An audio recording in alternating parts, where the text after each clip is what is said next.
Greetings, salutations. Happy Friday, July the 24th, 2026. Welcome to Backstage, the daily show for entrepreneurs, founders, visionaries, and builders who are ready to stop waiting in the wings and let their stories power their growth. I'm so happy you're joining me on this. What is a gorgeous Friday here in the New York City area. It is going to be in the 80s and clear blue sky, so grateful for that. I'm about to leave to meet with a former PR entrepreneur and owner who reinvented her career at age 65 because she loves writing. And now she, for the last 20 years, has been a ghostwriter and helping people write and promote their books. And so I'll be heading to the Upper West Side of Manhattan to meet with her. And that is the topic of today's brief talk, and that is about relationships. So we live in a society, at least American culture, is highly transactional. In fact, people who come here from other countries often comment, and as someone who's lived outside of the U.S. for, 14 years of my life, if you don't count Hawaii, which is in the U.S., but Hawaii has a unique culture as well, but 14 years outside the U.S., it gave me this perspective. And then, I've talked to other people who come from countries where relationships are seen as truly, we say relationships are important here, and they are. But the mindset is highly transactional a lot of the time. And it's really good to be aware of that. I just don't want to live that way. And so I refuse to do that. But here's my point. We need to be thinking about relationships now differently and more than ever in this age of disruption. So right now, all of our industries are being impacted economically. AI is changing the game. Other economic and political forces are changing the environment we're living in. Now, change is the only thing that's constant. It's constantly death, taxes, and constant change, actually, are the only things you can rely on. But we're in a hyper accelerated change. That's the difference. Things have always been changing, but a bit more slowly. And if you haven't noticed, things are changing more quickly now. So I think there's a lot of angst out there. So if you're out, I'm meeting so many people who were in corporate for a long time and either were laid off or who decided to leave and are trying to find their identity and their way as business owners outside of that environment. And so the bigger stage is partially about how do I make my own bigger stage, the stage that will serve the people I want to serve and have a place for me. And if you've been in corporate a long time, your sense of identity may be hard to access because you've adapted to the culture of a corporate environment, especially the big ones. The individual identity it's there, but it's in relation to the entity. And so we all adapt, all of us. It's not a judgment one way or the other, but if you're in a certain culture, a certain environment, you adapt to it. And it's easy to lose your connection with yourself. Getting on a bigger stage requires that you're deeply connected with yourself. So there's a bit of a gap there. If you've left something and you're in transition, the gap can be huge. There's other reasons for that gap to be there. But here's what I want to just, share with you. I remember, it's got to be about 8 years ago now. I want to say 8. It might be 6. It's somewhere in that range. I'd have to actually check the dates. So I'm in Tokyo. And I had my last company, which was a behavioral change company. It was a leadership development company. It was started by an MIT organizational psychologist, and he mentored me. I learned his method, and then I was using that in training and coaching and team turnaround work in the U.S. and globally, but mostly in the U.S. But I'm in Tokyo. I'm operating from Tokyo for various reasons. And I found this book called Insight, and it was fantastic. It's written by Dr. Tasha Eurich, incredible organizational psychologist, young up-and-comer, and her writing was and is great. She makes you feel like you're sitting across the table from her, having a chai, having a coffee, a tea, whatever you like.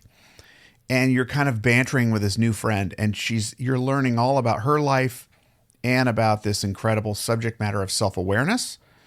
And anyway, I read her book cover to cover very quickly because it was like, I don't know, it was like having water in the middle of the desert. It was really the perfect timing for me. I felt like I knew her. And I also realized that I needed to get to know her for real, that this was someone, just based on what I read, that I wanted to have a relationship with. I wanted a genuine friendship with her, not so she would do anything in particular for me, not so she would hire me necessarily, not that she would introduce me to anyone, just because I respected her, what she was saying, I identified with it, and I also thought, and was not an egotistical point, that I had things I could probably do for her too, that I could help her. I just knew that we would gel. So I could have done several things. I could have sent her an email. I could have, a typical email. Hey, great book. Can we talk? I could have sent a typical message. But what I did is I sat down and wrote her a letter. And I don't recall if I typed it or I hand wrote it, but it was like a bit old fashioned in the sense that it was a proper long form letter. And I went into reading the book, what it meant to me, how I related to it, and why it was so important that I thought we should meet. And I honestly, I'd have to dig it. I don't even know where it is now. And I thought to myself, I'll probably never hear from her. Well, that wasn't true because it didn't take that long. It wasn't immediate. But I did hear back from her, and she said, oh my goodness, this is quite a letter. It's unlike most other things that I receive. Yes, I'll meet you. And that birthed what has become an incredible friendship that is non-transactional. Do we do things for each other? Yes. But that is not the expectation. That's not the bargain of why. We became friends because we just really respected and enjoyed one another. And, after that initial Zoom call, it led to, actually, I visited her in Denver. And we collaborated on some things that didn't work out at that time. I was doing trying to do an online course, and she was gracious enough to participate in that with me. And we made some content together. But again, it's a very rich relationship that has meant so much to me. And as a result of my friendship with her, I've gotten to meet other people like Alan Mulally, former CEO of Ford, Marshall Goldsmith several times, and others. And we just have an incredible, rewarding friendship. And this is just one example. Now I'm going to go meet this incredible author and entrepreneur who's had quite a rich life. I've met television producers in New York that have become good friends of mine. And the whole approach to it is that not having a transactional mindset. What can you bring to the relationship? Do you bring that person joy and information and support? You might look at someone who's got a huge profile and you think they would never want to talk to me. I'm not big enough. I'm not known. They're known. They wrote books. They've been on television, whatever it is. But I would never write anybody off as a potential genuine friend and collaborator or just friend, someone that you can develop a friendship with. There is absolutely nobody on the planet that it is impossible to do that with. And now there are people that you wouldn't want to, right? I'm talking about people that have incredible souls and have something deeper, and that you're a fit for them too. You know it because you've gotten to know them through their work, and they've been transparent. So you actually do know something about them. Those signals are valuable, and you'd be surprised at how, I don't want to say lonely, but isolating it can be when you become famous. So it's like the whole thing about how models can never get a date because everyone assumes that their dance card is full. And so no one asks them out on a date. It's the same principle here. But again, you got to be really genuine about it. It can't be transactional. You can't sell them out. You can't be, You can't sell them out. You got to be genuine about the friendship. I am only talking about Tasha now because we're genuine friends, and there's nothing more to it than that. It's just a real high quality friendship that enriches my life, and I trust that I enrich hers as well. And so when you're coming from a place of, oh, I know so-and-so, and you're name dropping, that's a different intention.